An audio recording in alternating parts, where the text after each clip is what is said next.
Gain knowledge through reading. Blood transfusions. The transfer of blood from one individual to another is known as blood transfusion.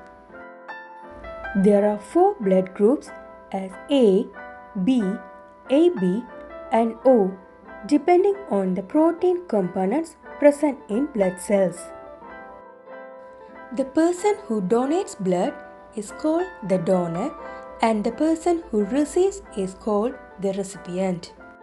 Blood group AB can receive blood from all other blood groups. Therefore, it's called the universal recipient. Blood group O can donate to all other blood groups. Therefore, it's called the universal donor. If you donate blood, you give life.